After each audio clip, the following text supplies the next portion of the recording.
দেশের গুরুত্বপূর্ণ প্রকল্প ও সংস্কারে যুক্তরাষ্ট্রের অব্যাহত সহায়তা চেয়েছেন প্রধান উপদেষ্টা অধ্যাপক ডক্টর মোহাম্মদ ইউনূস।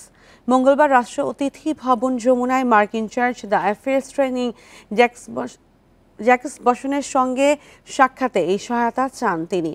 পরে বৈঠকে পারস্পরিক স্বার্থ সংশ্লিষ্ট বিষয় ছাড়াও সারা বিশ্বে ইউএসএআইডির সহায়তা স্থগিত করে নিয়েও হয় আলোচনা। এ প্রসঙ্গে অধ্যাপক ইউনূস বলেন, পুনর্গঠন সংস্কার ও পুনর্নির্মাণের এই গুরুত্বপূর্ণ সময়ে বাংলাদেশের মার্কিন সহায়তা প্রয়োজন। এটা বন্ধ করার সময় এখন নয়।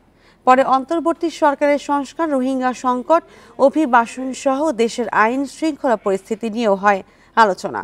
বৈঠকে প্রধান উপদেষ্টা বলেন, সংস্কারের বিষয়ে ঐকমত্য শেষে রাজনৈতিক দলগুলো তা বাস্তবায়নের জন্য জুলাই সনদে স্বাক্ষর করবে। পরে ট্রেসিং জ্যাকবস বলেন, নতুন সরকারের নির্বাচন অবাধ, সুষ্ঠু এবং অন্তর্ভুক্তিমূলক হওয়া উচিত। পরে তিনি অপারেশন ডেভিল হান্ট সম্পর্কেও জানতে চান।